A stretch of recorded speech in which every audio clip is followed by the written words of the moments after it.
Greetings, believers in the extraordinary. Here at Paranormal M, we bring you tales that challenge reality itself. Don't miss out. Subscribe and turn on notifications to journey into the uncharted. Enjoy the intrigue. Something mimicked my boyfriend's voice. I'm moving in with my boyfriend, and he purchased an old house. Apparently, at some point, a Hell's Angel was killed there. He used to own the house. Anyways, I used to have nightmares of a man choking me when I slept there. Like a super angry man trying to kill me, but it felt so real I could feel the hair on his arms as I tried to pull him off of me. Anyways, I did put holy water and other items upstairs. The bottom part of the house is just storage and a workshop. I was home alone listening to music with only one earphone in. I was listening to When You Were Young by the Killers. Anyways, you have to just go outside down some stairs to get to the door to the downstairs. As I was about to open the door, I heard clear as day the voice of what sounded like my boyfriend singing to that specific part of the song that was playing. Different tone and pitch, so it wasn't like the chorus. I thought he had gotten home, but when I entered the room, no one was there. I walked out to the driveway to see if maybe he was there, and nothing. When he got home, I told him about it, and he said the same thing has happened to him. Interesting.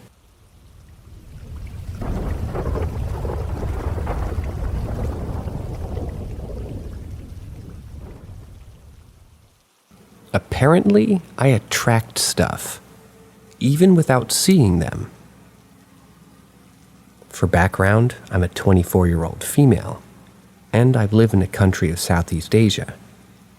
My memories are not the best from my childhood, so apologies for lack of details in some of them. My mother's side of the family apparently has history with delving into unexplained stuff, and the women in the family all possess a certain amount of a third eye. And according to monks and priests alike, I have a certain aura that attracts stuff.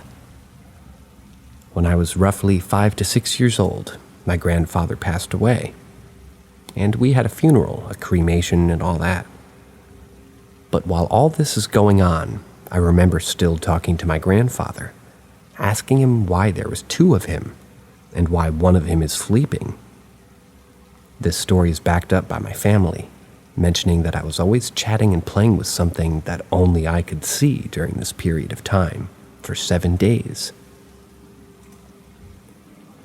Soon after, my parents then brought me to a Chinese temple and to church on different days to close my third eye, as they say.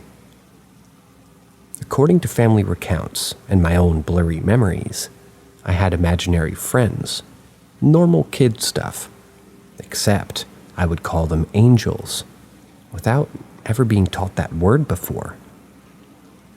What creeps them out, the way that I would talk to them about topics like life and death, things not common for kids below 5. Soon after, I also remember vaguely of seeing the infamous headless ghost in the middle of the crowd.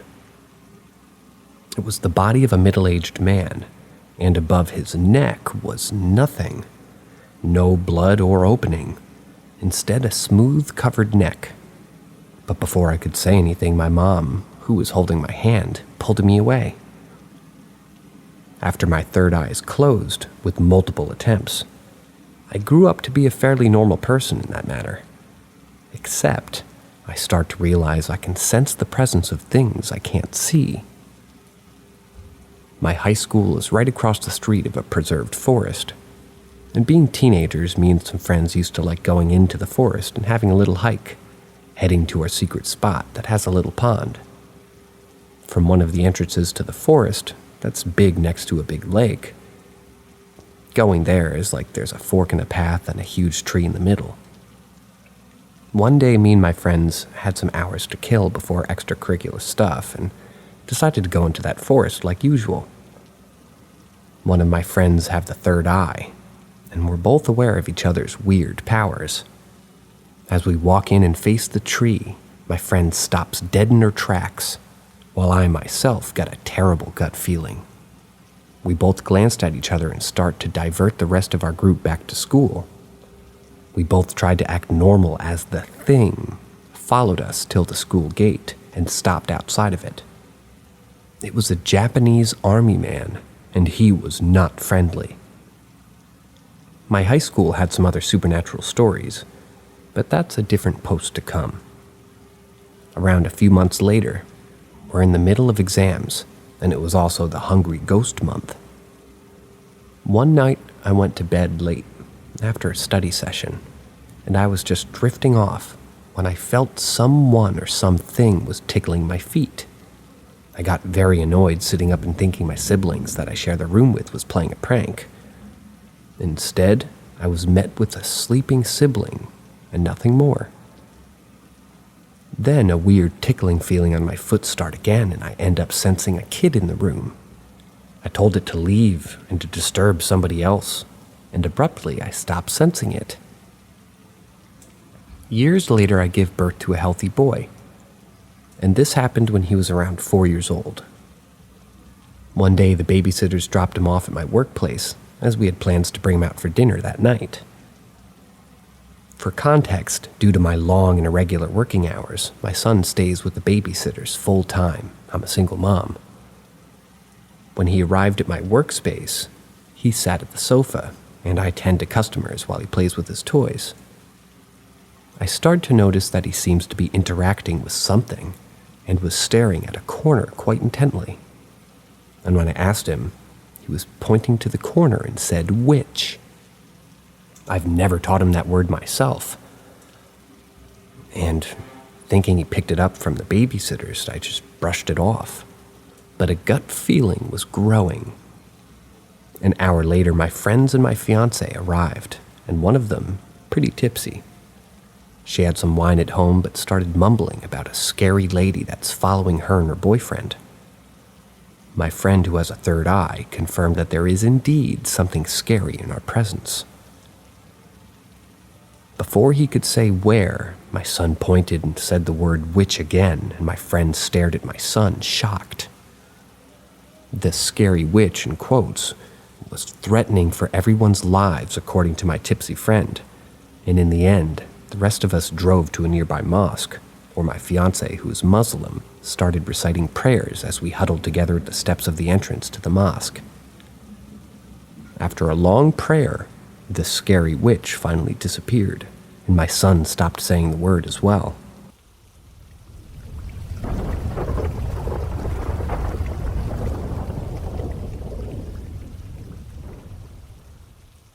Apparently, I attract stuff even without seeing them. Part 2. It all started with rumors from seniors of the corner building being most haunted building with multiple sightings, along with people going missing when hiking at the forest across the school. I hear this all during my first year then.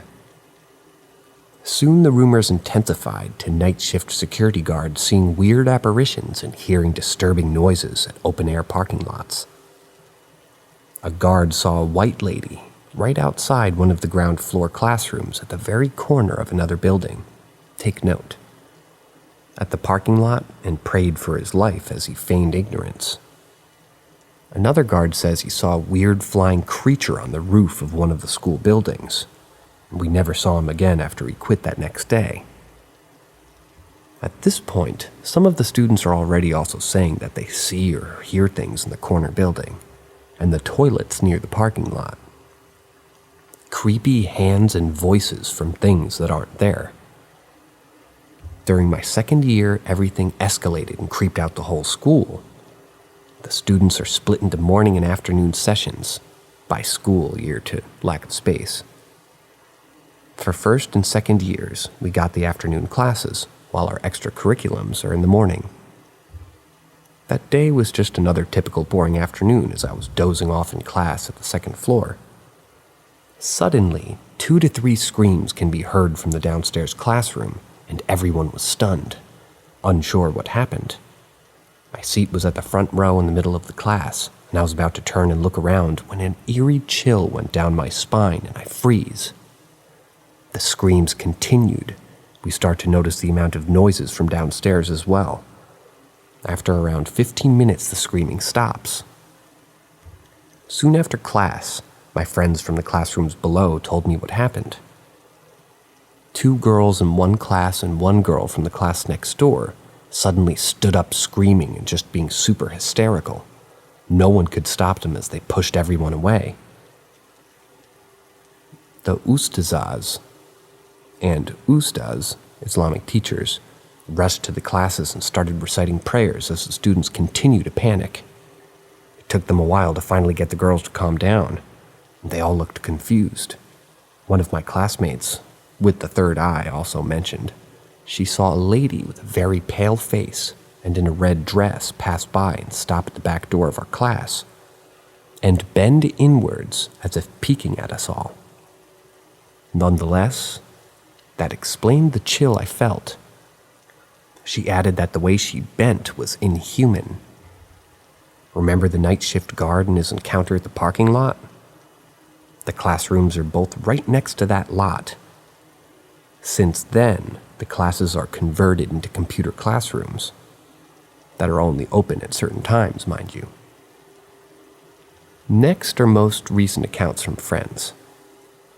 The next incident happened on my 3rd year. I was switched to the morning session this year. Some juniors told me the story that happened on a stormy afternoon. Class was going on as usual when a boy in the ground floor classroom suddenly stood up rigid and for a few seconds just stared blankly ahead. The teacher thought it was a prank or he needed to go to the toilet, when suddenly he ran out of the classroom and straight into a parking lot in the storm. He stood right in the middle of it, looking at the sky blankly. Several male teachers tried to move him away, but no matter how hard they tried, he wouldn't budge an inch. Soon after, they started to recite prayers while trying to move him, and he finally snapped out of it and fell unconscious. He was sent home shortly to rest. Another incident was also in the afternoon, as some of us stayed behind to attend Chinese classes, since it got cut out of the regular timetable for some reasons. We usually use the empty classrooms on the top floors when the morning classes are not in school, as afternoon sessions only require classrooms of 2 floors below. One day as we were leaving the class, I left earlier than everyone, and I missed out on my friends bumping into a seemingly weird student. And as they turned around, they were spooked, for the student was nowhere to be seen.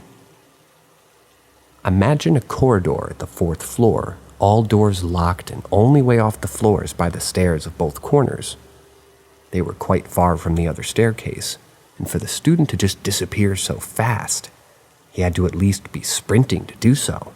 But no footsteps were heard, and no sign of the student anywhere else.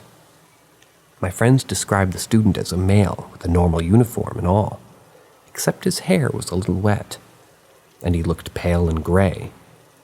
We always leave the class together after that. Next up is stupidity at its finest.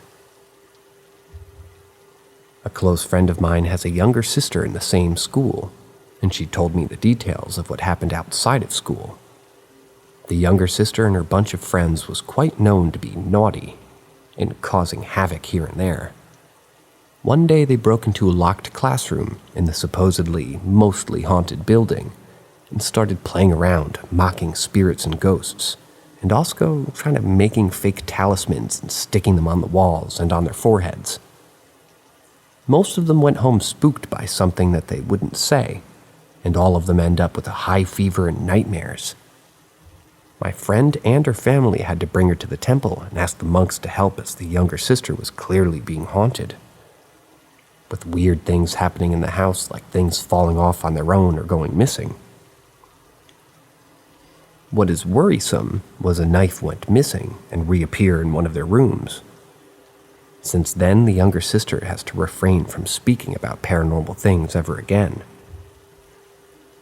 By my 4th year, a new rumor of the bloody hand in the toilet also started, and most girls were terrified to use that particular toilet. As you may have guessed, it's also located at the corner of the classrooms from the above incident. Reports of bloody handprints and creepy sightings continue, but nothing was done, and slowly girls stopped going there. Till this day, it's unsure if it was a prank or if it was real. On my 5th year, I transferred to a different state and lost touch with most of my friends there. And basically, that's all I know thus far. There were so many more rumors, but most of them were basically sightings of ladies and Japanese soldiers roaming the school, and my 5th year in the other school was quite uneventful.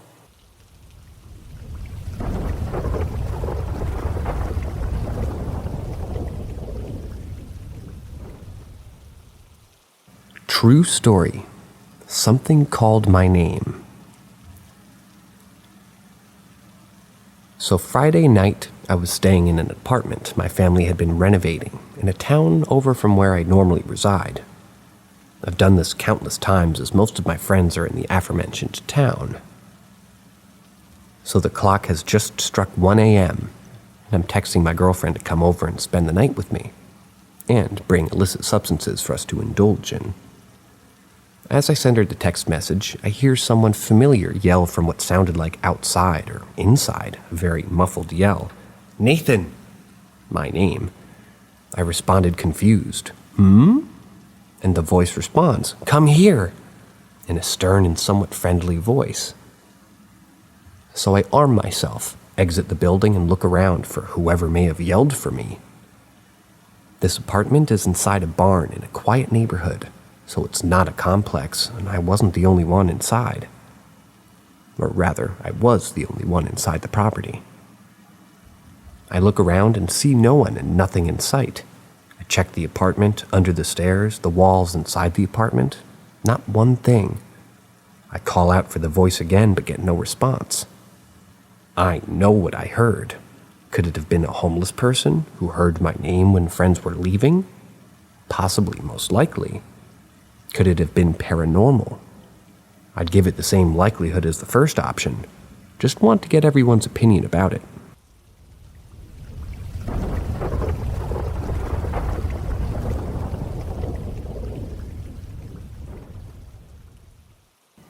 I've always wanted to share this and would love your guys' thoughts. Has anyone else ever felt like they were visited by family or loved ones before they passed? When I was in junior high, my grandmother was on her deathbed, and we all knew her time was coming eventually. My memory's fuzzy on her health, but if I can recall correctly, she had gone through a bit of a fit and was recovering and fell gravely ill again. The night before she passed away, I had the most vivid, surreal dream. I was at the base of the stairway, surrounded by light and clouds, and there was my grandmother, as happy as could be, smiling, asking me to help her up. As a younger kid, I always wanted to walk around and just help her upstairs and even her chairs. And so, of course, I took her hand, and we went chatting and talking. Can't remember about what, but I just know it was good and I was happy, because I never got to spend that much time with her, and always made me resent my cousins who did, even though they weren't her grandchildren the same way I was.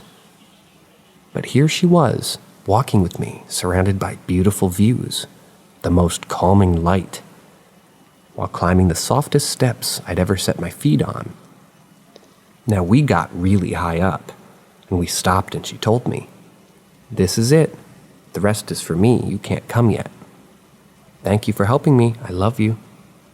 And I looked at her, and I didn't say anything other than goodbye. And I woke up feeling so refreshed.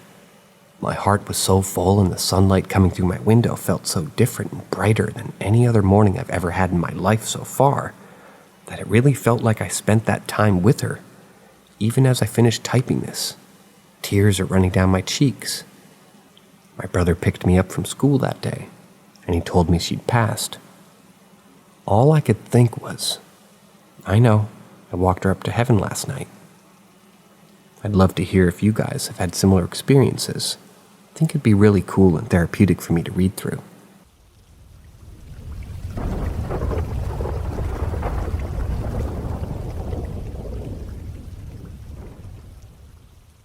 Farewell. I was 6 years old. It was a normal Saturday evening, a as I wished my mom and dad a good night and went to bed. At this time, my grandpa was everything to me. Some of my earliest childhood memories, like feeding ducks or going hiking, are with him. Anyway, light went out, door got closed, and I grabbed my Game Boy Advance to play some Tetris as usual.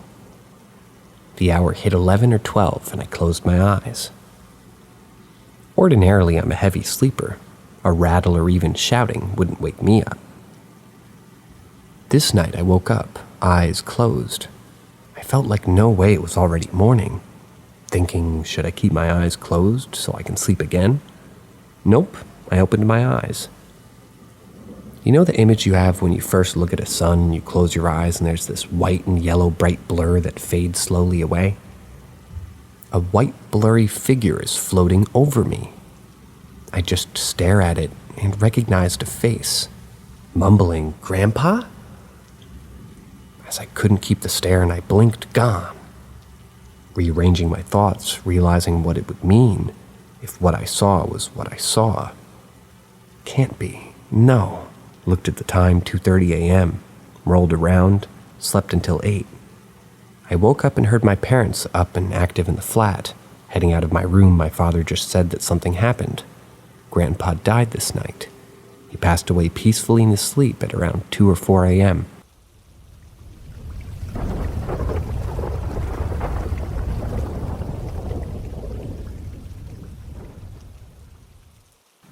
I still don't know if she was real or not. When I was a kid, I was walking to school early in the morning. School wasn't far from home, and it was only a 6-minute walk. Usually those 6 minutes would fly by, and I would be well on my way to class with no struggle.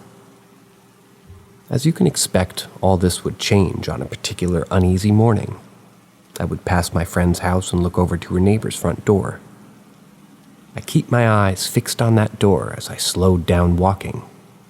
A female figure would appear blurry from inside the house, running to the door, becoming more clear.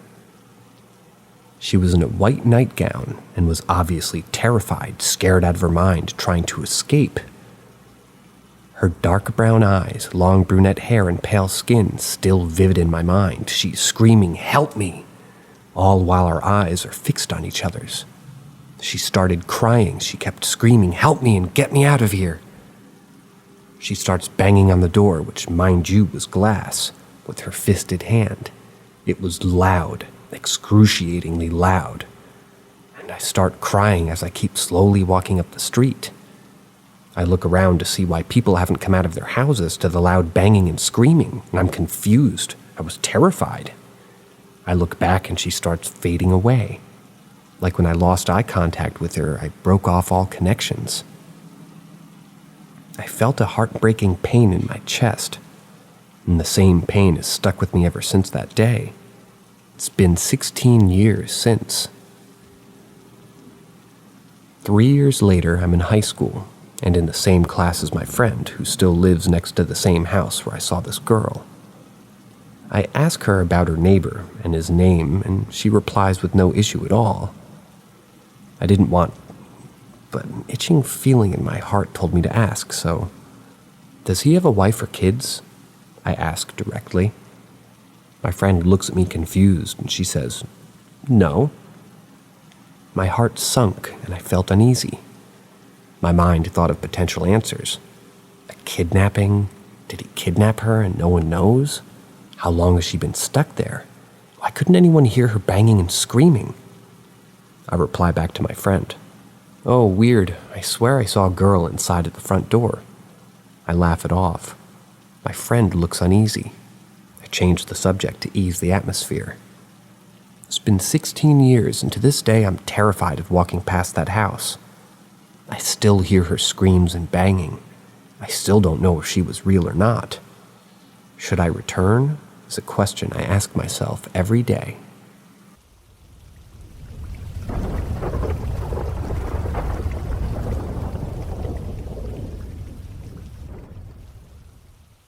Night shift at the hospital.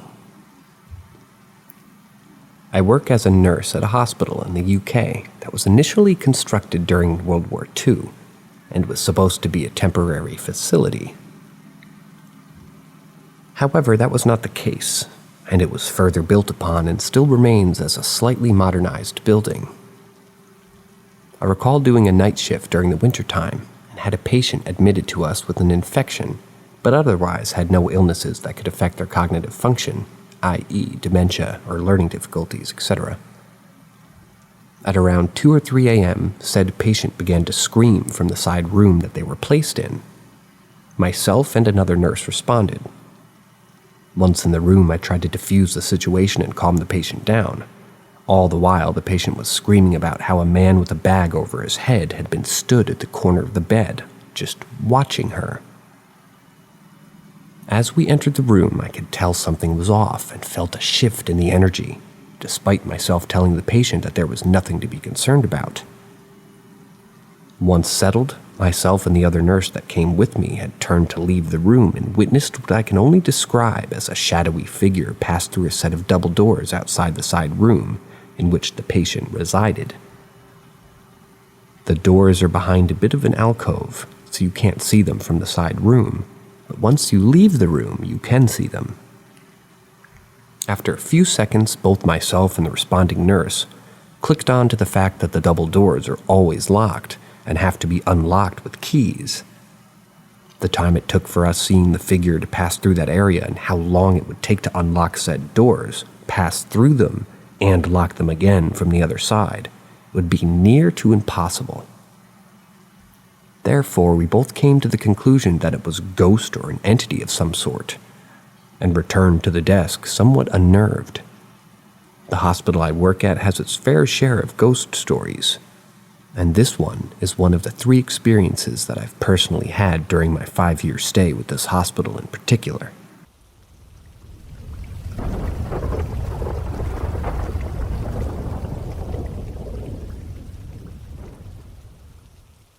I was advised to post this here after posting the ghost story sub. Hopefully you guys can help. To preface, I live in a small town that was founded in the 1850s as a railroad town, as it's exactly 100 between Columbus and Pittsburgh, and at the time steam engines needed to stop every 100 miles to refill with water. I live on the main street, directly across from the field that the tracks run through. Just down the street from the old rail depot, now a museum, and my house was built in the 1860s by the Pennsylvania Railroad Company.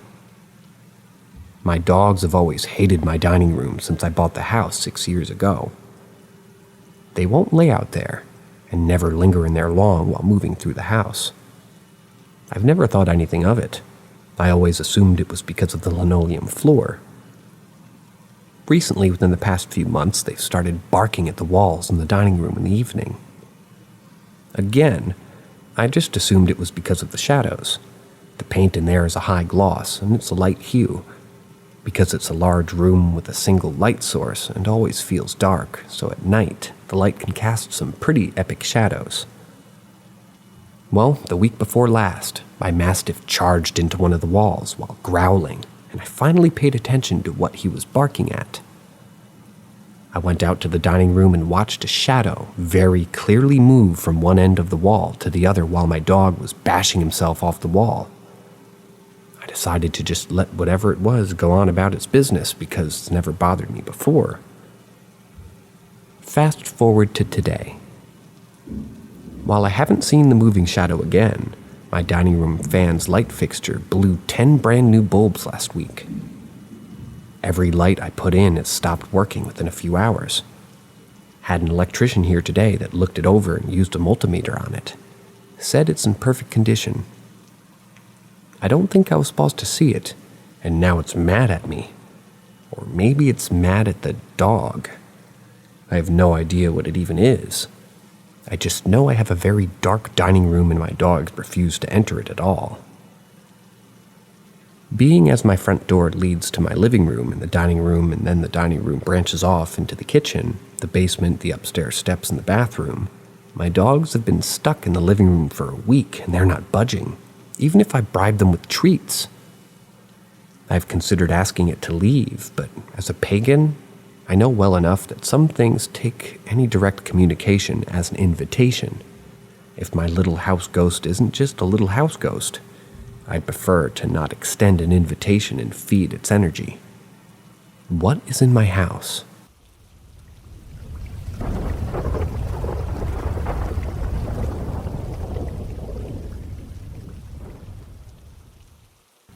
What really happened to me that night? Context that may be important to answer the question. This was a year and a half ago when I was 20. I was in college and had my own apartment in a super old building in a city.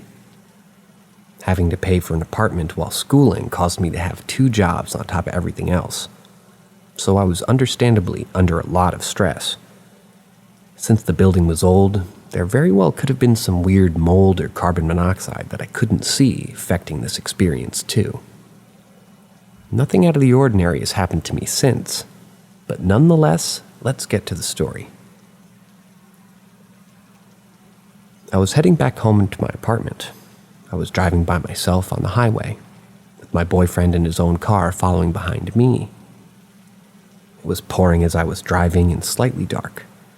Visibility wasn't great. As young, reckless people do, we were racing a little bit on our way home, and I was in the lead.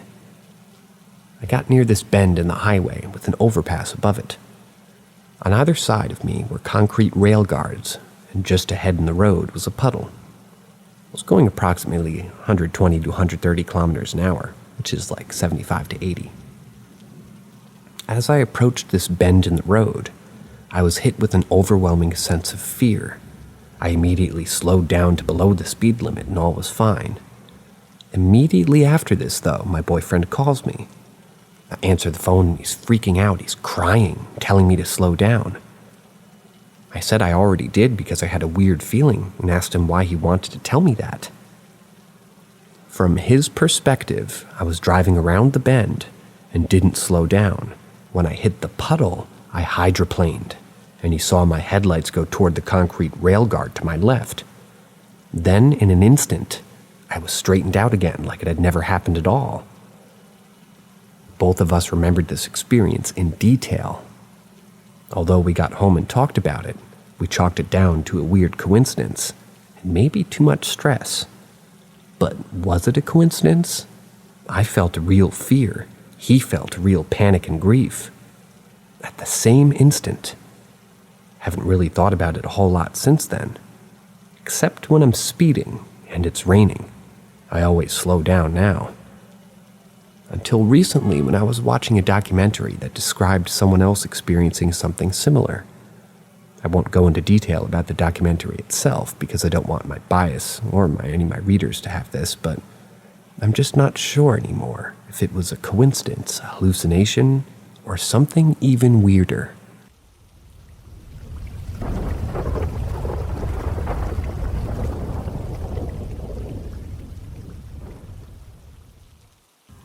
Strong feeling that someone is with me. This occurred some 40 years ago, but now that I think about it, I still remember vividly the experience. It was a lazy weekend morning, and I was alone in my apartment. At some point, I decided to take a shower. Soon after jumping into the shower, a very strong feeling came over me that I wasn't alone. The feeling was so strong that I had to get out of the shower and look around. No one was there, but the feeling remained that I wasn't alone. There's only one way into the apartment, and that's through the front door, which is still securely locked from the inside. The feeling was so strong that I decided that I needed to do a little thorough search of the apartment, and I proceeded to look in all of the closets, in the cabinets, and under the bed. Nothing. After assuring myself that there's no one in the apartment, I returned to finish my shower. But soon again, the feeling returned. Once again, I had to search the apartment. I just knew someone was there with me, but no one was there. I forced myself to quickly finish the shower and get dressed. By this time, the feeling was gone. I thought to myself, that was weird, but didn't think too much more of it. About an hour later, a very good friend shows up at my apartment. He looks very panicked and not at all his usual self. All he said is we need to go. He wouldn't tell me where or why. After we're in the car and he's driving, does he tell me what's going on? A good mutual friend of ours had attempted suicide about an hour before, and I turned just white as the news. I couldn't believe it. The good news is our friend survived. After he recovered, I told him about my experience. My friend couldn't offer any additional details as he has no memory of the experience after he OD'd. I'd like to think that my friend was reaching out for help. I've never had this experience before, and in the 40 years since, it's never happened again.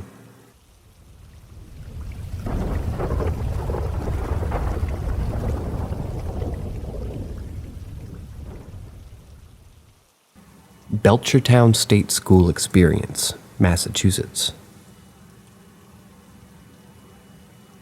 This took place in the fall of 2016 when I was 15. My friend had told me about this abandoned state school for the feeble-minded in Belchertown. He said he'd gone before and it was super cool inside. It has a huge auditorium and many halls with graffiti sprayed everywhere. We all thought it'd be a fun idea to visit together. You're not supposed to go in, and we were trespassing. And it was full of asbestos, but we didn't care, stupid 15-year-olds. For context, there was 4 of us in total. 2 were my friends and 1 was a friend's girlfriend. We all got into one of my friend's cars and took the hour-and-a-half drive to get there. When we got there, we entered the building and was immediately sort of just uneasy. It was very creepy. Everything was decrepit. There was graffiti and garbage all over the walls, upside-down crosses, you name it. I decided to take some pictures to see if I'd maybe pick up some orbs, even though I didn't know this place was haunted. I figured with its history it could be. So I started taking photos, and one of these photos had a huge orb flying around. It could have been dust or asbestos particles, but it stood out in the photo. After we explored for a while, we decided to head to a different section of the state school. We left and started walking outside again. Eventually, we came to the section that sloped downhill and had a big smokestack on top of the roof area. This night was a full moon, and I was the last one walking in our line. I decided to turn around as the moon was just above the slope that we'd come down. When I looked back, I swore I'd seen the silhouette of a person at the top of the slope, standing in front of the moonlit background. But when I looked again, there was nothing there. Now, this could have been my mind playing tricks on me, but what comes next was definitely real. Me and my friends decided to stand around and be as quiet as possible to see if we could hear anything outside. Being fall, there were piles of leaves all over the ground. We stood in silence for maybe 10 seconds, when all of a sudden, no more than 5 feet away from us, where we could visibly see there was nobody there, big, heavy footsteps started dragging through the piles of leaves, very slowly and deliberately coming towards us before stopping. We all looked at each other and my friend Dan said, "Did you guys hear that?" We were all in shock. We all started giggling like bitches and started running back to the car as fast as we could, in terror and excitement.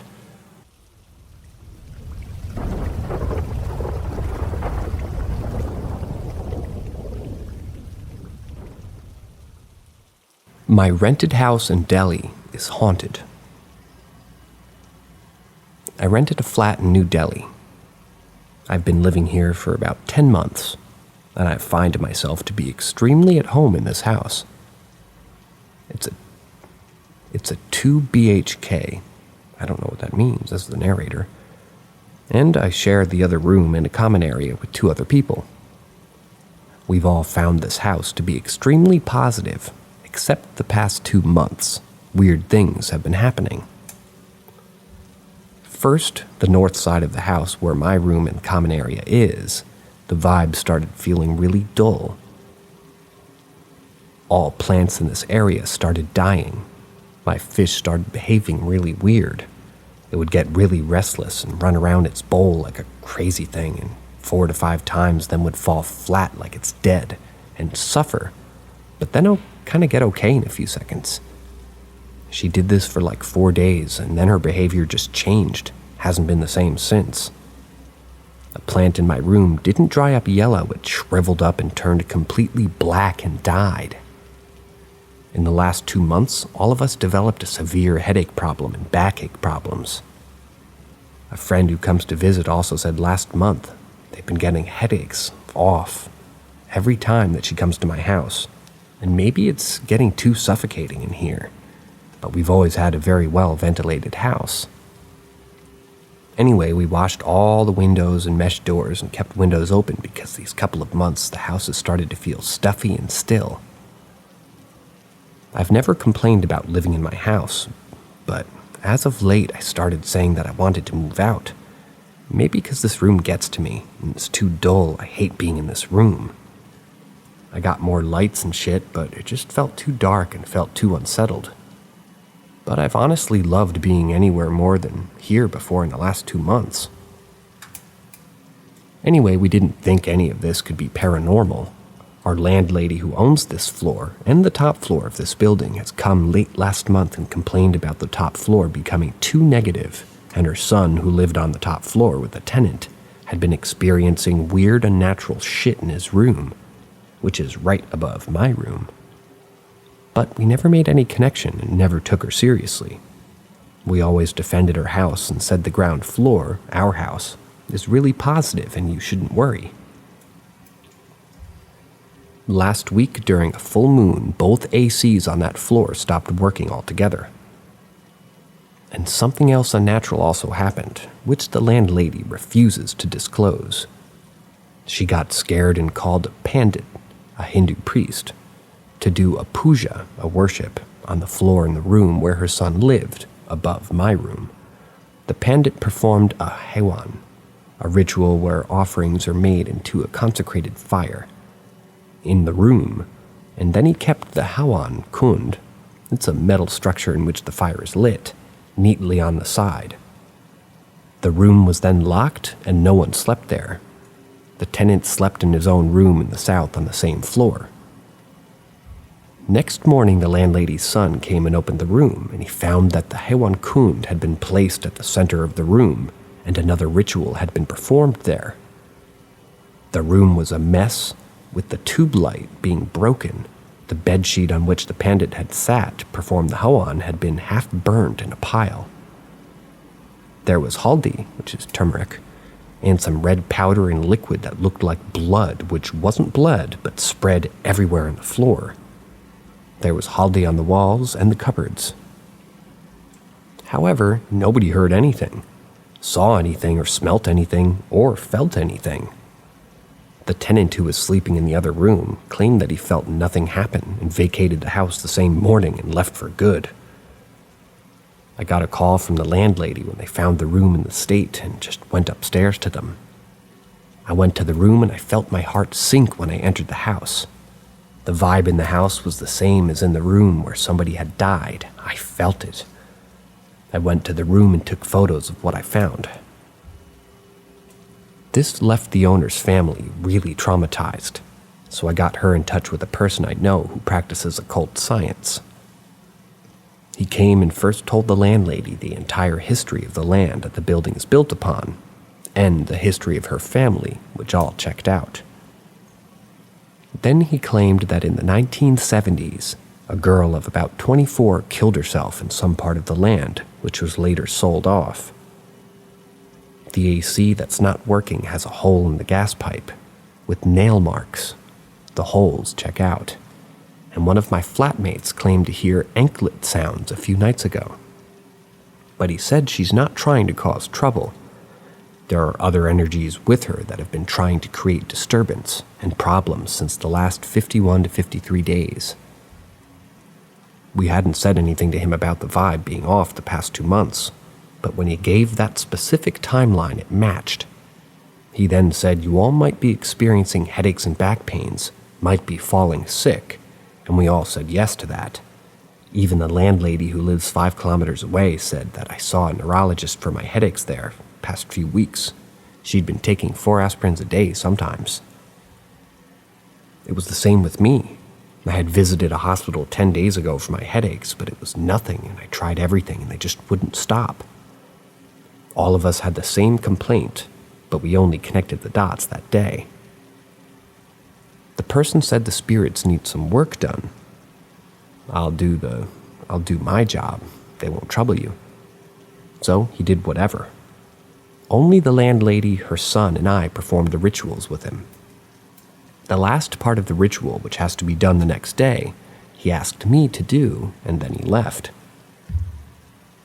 He asked me to come meet him afterwards, after I had done the last part of the ritual, so I saw him 2 days later. He said it was a risky job, so he had to cleanse my aura after all this. When I saw him, he said, "You might have had difficulty sleeping," which was true for both of my flatmates, as both those days they just kept complaining that they aren't getting any sleep. I, however, slept just too much both of those days. Too much. The landlady called him a while after that and said that she can't sleep and it's been 2 days. So he told all of us that I was going to tell you this only. You'll have trouble sleeping, it'll be okay, give it time. But I told him I'm sleeping very well and a lot, and he just laughed and said, "Of course you are." He cleansed my aura and I'm back home. I've been sleeping well, but something else is off.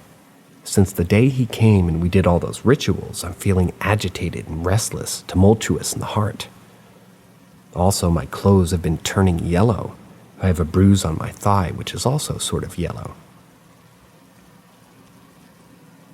The narrator can't help but mention that Delhi is incredibly humid, and it sounds like from those headaches you're dealing with some form of mold.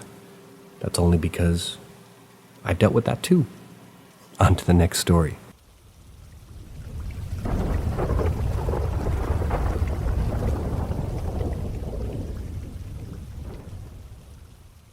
The Scared Old Man.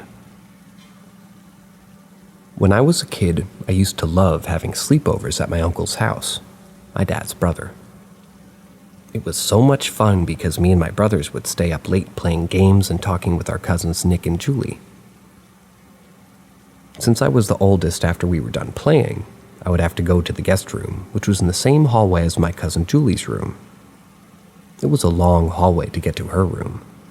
Would always get upset about doing this because I'd just rather everybody stay with everyone else, but there wasn't enough room for me there.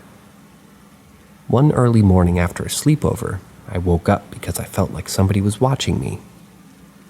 When I opened my eyes, there was no one there. Since I was awake, I couldn't fall back asleep. I figured I'd go to my cousin's room and see if they were awake. My 2 brothers and my 2 cousins were sound asleep. Being the little shit that I was, I grabbed a water gun and slightly sprayed water on them, then ran back to the guest room and jumped into the bed laughing my ass off. I did that one more time and they didn't wake up. Since they weren't waking up the second time I did it, I stopped being funny, so I decided to do it one more time, and I was determined to keep on spraying them with water until somebody would just wake up. As I was spraying them, my cousin moved a little and went back to being funny. I ran through the hallway laughing, thinking I was so hilarious. When I jumped to the bed and I was in midair, I realized there was somebody on the bed. It was an old man, laying in bed covered in the sheets. His face showed a lot of fear. It was like he was more afraid of me than I was of him. He was pulling the sheets up to his neck. The moment I hit the bed and felt a body, I jumped back off like a cat on water and ran to my aunt and uncle's room. I was hysterical. I said, "There's an old man in the guest room." My uncle saw the fear in me, so he believed me and went to the room to check it out. As you can probably guess, there was nobody there. They get pissed at me because I woke everybody up early in a horrible scare. I told my brother and cousins what I had been witnessing, and they thought I was pulling off a joke on them. My cousin Nick didn't say a word. He would always sleep with his sister in his room, and the guest room was originally Nick's. He never admitted to seeing anything in that room, However, I think that old man was the reason why he would always sleep in his little sister's room.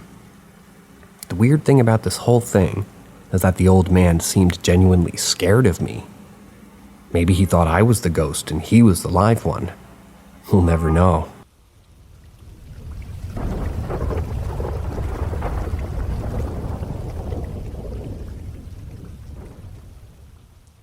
Snap Out of It. That's the title. This took place on January of 2015 in the US. A little bit of backstory. I had known my roommate Alex for 3 years at the time of the event. We met through a mutual friend that figured I could use a Hispanic roommate when I moved to the States to go to college, because I'm too much of a Spanish speaker. I always thought he was rather odd and possibly homosexual, but that never bugged me, considering that I have several homosexual family members. Alex never spoke about his sexuality near me. In fact, I had every reason to believe that he was homosexual because of the way that he talked, dressed, and behaved overall. The thing that always struck me as weird is the fact that he would constantly make fun of homosexuals. After some time, my brother Jacob and I got extremely surprised when he had introduced us to his new girlfriend, Kelly. I remember saying, "Wow, I guess he's not gay after all," to my brother as a joke. Kelly seemed nice and all, but she didn't live in town. So Alex and Kelly were having a long-distance relationship and always spent their free time on Skype talking. After some time, my brother and I realized that Alex was coming home quite late. My brother then assumed that Alex was cheating on Kelly because he noticed that Alex would come back rather exhausted, wearing his shirts inside out. It was none of our business, so we kept our theories to ourselves. One day, Kelly came to visit. While she was visiting, she discovered that Alex had a dating site on his phone. She also realized that the dating site was for homosexuals, and he had several messages that talked about some sexual encounters that had been happening in the past. She also came to realize that he was on Craigslist looking for one-night stands with men. Kelly was beyond furious with him and made him write a public apology on Facebook. Alex was a graduate student and had many of his colleagues, teachers, and even his advisors on Facebook. Everybody knew what he had done. Alex was devastated. He wasn't really talking to Jacob or me after the incident. Some weeks went by and he finally was getting a little bit better. He was also financially broke and still in really bad shape. I noticed that he stopped eating and he was only drinking coffee and reading the Bible. I apologize for the long backstory, but I think it's necessary for this story to make sense. Now to the date of the incident. I went to school that day and I had plans to go eat with my girlfriend after. When we met to go eat, I had a weird feeling that I needed to go home. I didn't know why, but one thing was certain at the time, and that was that I had to cancel my lunch plans and go back home. My girlfriend thought it was weird, but she said, "Okay." When I arrived home, I noticed that Alex was sitting in the living room, basically staring at nothing. I attempted to start a conversation with him. I said, "Alex, are you okay? I've noticed that you've been really stressed lately. Want to talk about it?" But he didn't answer. It was like Alex didn't even acknowledge that I was in the room with him. So I said, "Well, I guess I'll leave you to your thoughts." I went upstairs to the bathroom. When I was done with my business, I heard some screaming and yelling coming from downstairs. I remember saying out loud, "What the fuck?" I was slowly making my way downstairs when I started hearing growling, followed by laughter, followed by growling again. It was weird. When I got downstairs, I saw Alex on the floor of the living room twisting his body like he was in pain. I remember asking, "Alex, what's wrong? Are you hurt?" He didn't answer. He just kept on screaming and laughing. I was in shock. What in the actual fuck is going on here? I remember screaming at him, "Snap out of it!" The room felt cold, really cold. He kept twisting his body like as if he was having an epileptic seizure. At one point he stopped, then he looked at me. His eyes were completely rolled back, so all I could see was white, and in a demonic voice in perfect English he said, "It's the devil." I froze. Alex was also from a Hispanic-speaking country, so he had a very thick accent. How could he possibly be speaking in perfect English? After saying that, he started speaking a weird language. It was like if he was speaking backwards. He kept twisting his body around, and now his tongue was moving like a snake, like the little girl from The Exorcist. I didn't know exactly what to do. I thought of recording it, but I was too scared to do so. I went outside the house and saw my neighbor. I told him what was happening, and I even opened the door so that he could see what Alex was doing. All he said to me was, "I'm sorry, bro, I'm late for class. Good luck." Thanks for nothing, I thought to myself. I called a friend of Alex whom was a pastor. Let's call him Daniel. I knew Daniel because him and his wife would invite us to dinner every once in a while. I haven't spoken to him for at least a year because Alex suddenly stopped talking to them. I remember saying, "Daniel, I know we haven't talked in a really long time, and this is going to sound really, really crazy, but Alex is laying in my living room claiming that he's the devil." Daniel's reply went a little like this: "No, it doesn't sound that weird.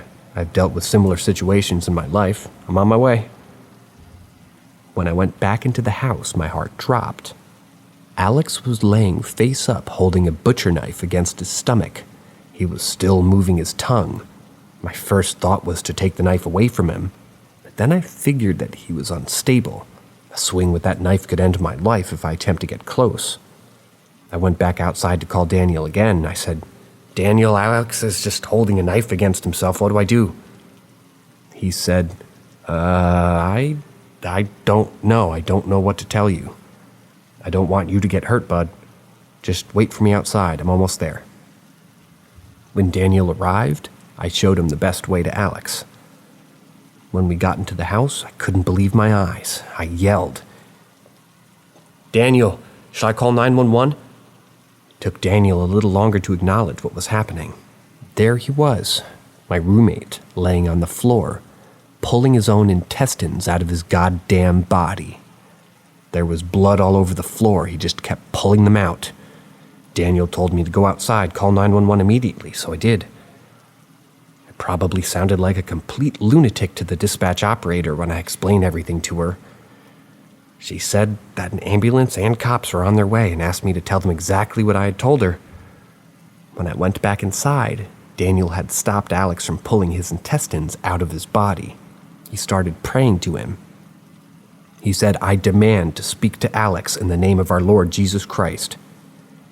But all we got back from Alex was the weird language he was speaking and growling. When the paramedics arrived, they started working on Alex and realized that he was completely out of it. They kept telling Alex to hold on and that everything was going to be okay. Alex lost consciousness, if you could call it that.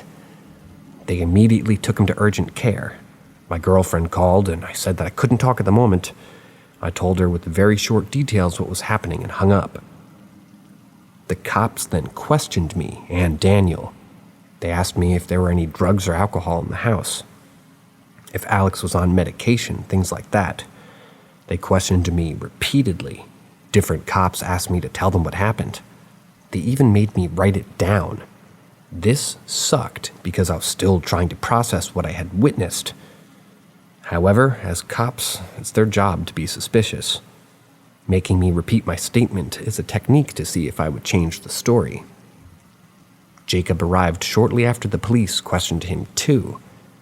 When they were questioning Daniel, he told them that he could assure them I had nothing to do with Alex's injuries. Even after all the questioning, the police took me into custody thinking I was responsible for what Alex did. After hours at the police station, they finally let me go. Daniel picked me up at the station and then took me to the hospital to see how Alex was doing. We arrived at the hospital, and they told us that I was in really bad shape, and he was still in surgery. I was able to see him for a few hours after that. He held my hand and apologized. He was barely awake. Daniel then took me back to the house. We kept discussing what happened and told me that Alex was possessed by an evil demon. That's why he was able to speak in a different language and do what he did. I told him that I was afraid of staying at that house, so he agreed to have another pastor help him bless the house. When we arrived, Jacob had already taken care of the blood. He told me that the cops took the knife as evidence. Good thing I didn't touch the knife. My girlfriend was there to comfort me and try to calm me down. My adrenaline was still going crazy. She said that she would stay the night with me and make me feel better. To be honest, I couldn't thank her enough for that. Not everyone would be willing to stay at that house after shit like that. I was afraid that the same thing was going to happen to her in the middle of the night. Weeks later, I learned that she was thinking the same thing about me, and that she was extremely scared of staying with me that night. My girlfriend and I went to bed. I fell asleep quite quickly because I had a really traumatic day. Unfortunately, my dream was a continuation of the very same day. In my dream, I decided that I didn't want to stay at that house after that shit with Alex. So, my girlfriend and I ended up going to a hotel. At the hotel, still in my dream, I remember asking my girlfriend, how can somebody be in such bad shape that would allow themselves for the dark to take over their bodies? Shortly after, we went to bed. I was basically asleep in my dream when I heard a knocking on the door. I looked at the clock, and it was 7:03. I said, fuck it. I'm so tired after what I went through that I'm just gonna ignore it. Then I thought it could be news about Alex, so I got up and looked through the peephole. All I could see was an empty hallway, when suddenly out of nothing I saw a creature running insanely fast towards the door, hitting it very hard and laughing at the moment of impact. The creature looked like the demon from Insidious or Darth Maul, a black and red face. I backed away and I kept hearing laughter. I got so mad after that I punched the door right back. After punching the door, I heard the creature laugh again, and then it said, "Well played." I woke up right after. I've always wondered if the creature I saw in my dream was the same creature that took over Alex's body. Alex barely survived the incident.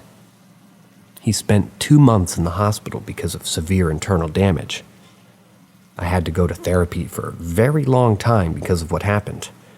I couldn't smoke weed at my own house because I would dream about Alex standing up with his intestines out, screaming while staring at me. When Alex got better, he spent some time to get his stuff out of the house. He was too embarrassed to stay or even pick them himself. And I really didn't want to see him after everything that happened. This had been probably the worst experience of my life. The cops that I talked to said that I did exactly what I should have done in that situation.